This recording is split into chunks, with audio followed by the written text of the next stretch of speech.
In this video we talk about Unearth, or I like to think of it, Smash Up the Dice game. I don't know if you ever played the game Smash Up by AG. It is a game where you have cards representing locations and they have a certain numerical value, and you play cards next to them, and when the value of the cards next to a location meets or exceeds the target number of the location is assigned to the player that has the most points there. If you know the idea, you know what to expect from Unearth. And I'm saying this not as a criticism, it's just a similarity that you find between the two games. In Unearth, you will roll dice, collect stones with the purpose of building ruins, and also to use stones to acquire wonders. So you will acquire different types of resources that will score you points during the game. You have a line of available ruin cards. You will form a deck of ruin cards at the beginning of the game. The ruins have a number here which indicates the number of stones that you place on them. Stones will come out of this bag where they're placed randomly and shuffled. So when you draw a ruin, you draw the corresponding number of stones and you place it there. And the value that you see on top is the value that needs to be present on the dice that are placed on it for that card to be assigned. So then we have Delver cards, which pretty much are special action cards that will give you different effects. And you simply play a card and do what the text says. And then we have wonders. The wonder cards, really the card is there as a reminder. When you meet certain conditions, you will be allowed to take a token. Some wonders, like lesser wonders and greater wonders, will simply give you points at the end of the game. The greater wonders giving you more, as it makes sense.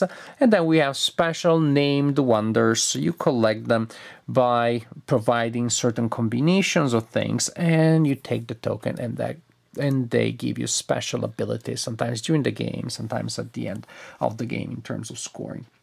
The point is, you will play until all of the ruins that are in the ruin deck you prepared at the beginning have been assigned, and at the point you score points. Each player has a pool of dice that includes a d4, a d8, and 3 d6s. When it is your turn, first you can play any number of cards, of Delver cards that you have in your hand. You may have none, you may have none that you want to play. And so you just perform the Delver phase if you are able to, and if you so choose. Playing cards from your hand is optional. After that, what it is important is the main part of the turn, which is also the mandatory part, in which first you indicate one of the ruins. You commit to place a die on one of the ruins. I say, for example, this one. Then you choose a die from your pool, from the dice that have not been assigned, and you roll it. Ta-da! And you place it there. If you rolled a 1, a 2, or a 3, doesn't matter on which type of die, you also take a stone. Suppose I'm going to take this stone, I'm placing it in my play area, and we'll see what you do with it later. So that's pretty interesting, because if you're rolling a d4, you're not going to get big numbers. 4 is the highest you're going to get, but you have a lot of chances of getting a stone. d8, you get higher numbers, but of course fewer chances of getting a stone. d6, middle of the road. I really like that. And of course there is getting stones or getting high numbers on a card is desirable. It's just different types of desirable things. So I like that. And then another player goes, doesn't play cards and decides to play a die here. And then I go again, I decide to play a die there. Oh, look at that, I get that stone. And the other player goes and wants to play a card, wants to play a die there. So as you can see, if players aren't playing cards, the game can go really fast, because really pretty much what I'm showing you here is like real time. This is, if I'm not playing cards, this is my turn. I think I'm gonna throw a die there. Okay, now is your turn, Jedediah. Oh, thank you, Marco. I'm gonna roll there. And that's in real time how a turn may be. And if you play a card or two, which is not going to happen all the time, slows things down, but not by much. So the game moves really fast. The dice usually stay there unless all of your dice have been assigned to cards. When it is time for you to roll, then you can get one and you can roll that one. When the total on the dice on a card meets or exceeds the value, 6 and 3 is 9, then the card is assigned to the player that has the most stones, or discarded. The card goes to the player that has the most. Only yellow has points there, so it goes to yellow. You draw another card and you draw new tokens for the stones that go there. What happens if there are players that have, multiple players have different dice, there? Boom. For example, here we have a player that has 12 points and a player has 6, so definitely enough to be 13. They will go to the yellow player because the player has the most, but players that have dice on a card that is assigned, they don't get in the card, get a Delver card for each die that they have there. So that's a good consolation prize that red player is getting for not getting the card. So we assign the cards again when the total meets or exceeds the value there. We replace them, etc., etc. So you're collecting cards, and that is good. But remember, we are also collecting stones. There is a purpose to that. When you collect a stone, you place it in your area, and you're pretty much forming a tableau. Suppose I'm forming my tableau like that. You place them next to one another. You're trying to form rings.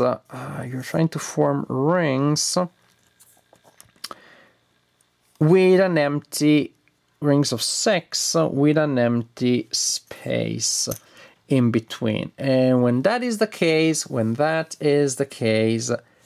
you can take a wonder and place it there. The one that you can take depends on the configuration of the ring, on what colors you have in the ring. Any combination of colors will give you a lesser wonder. If they are all of the same color, like 6 red or 6 black or 6 whatever, then you get a greater wonder.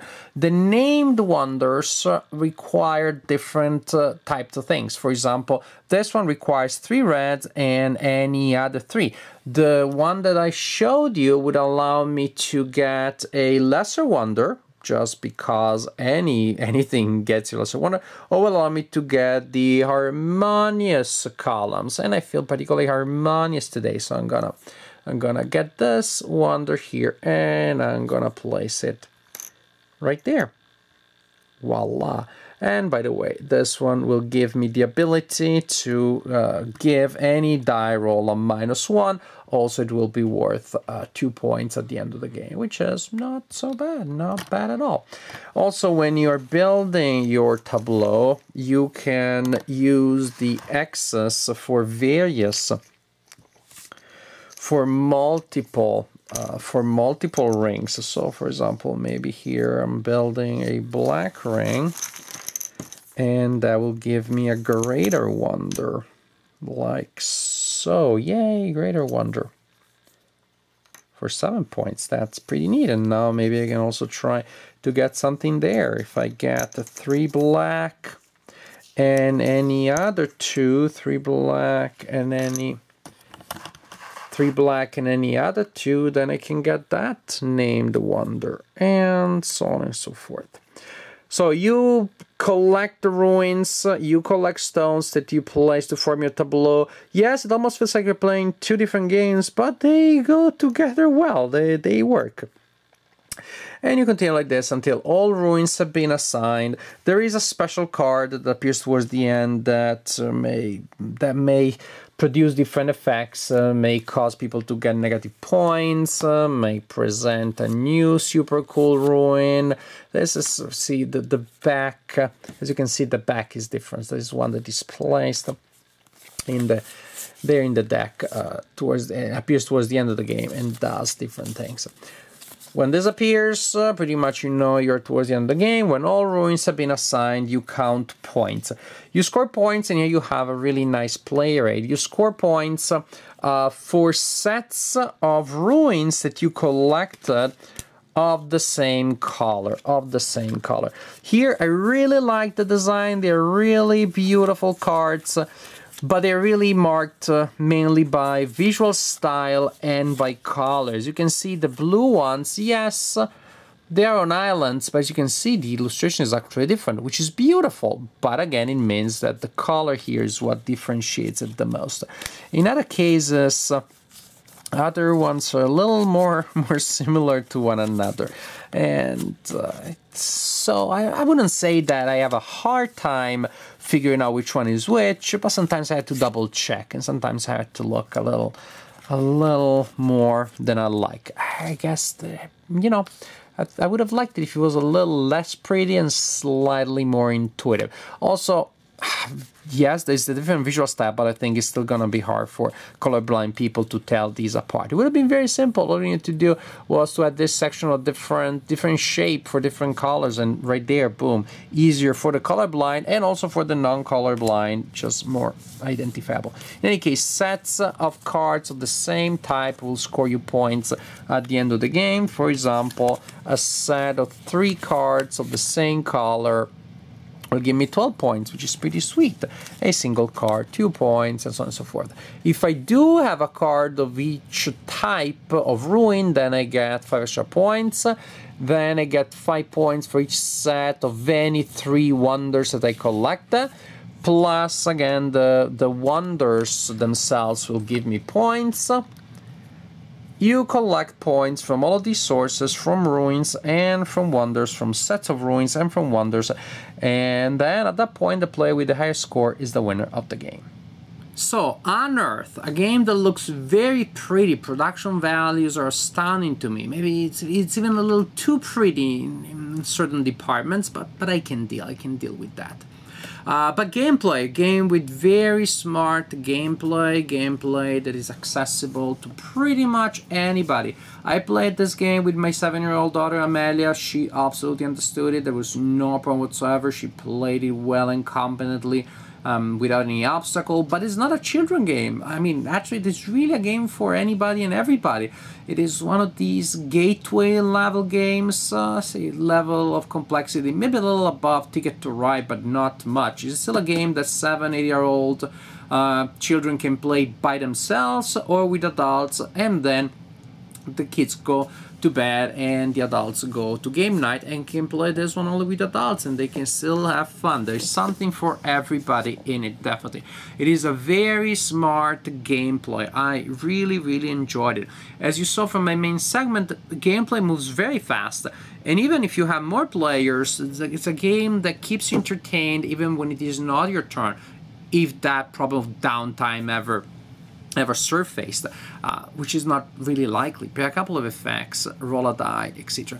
But even though there isn't any downtime, on top of that, I'm still interested because I want to see what you do. When you roll, it's exciting to me too, because I want to see if that's going to give you a card that maybe I wanted to go for, and you roll and you get 1 point from getting the card, and like, whew, then something else happened, like another player, for example, gets that card.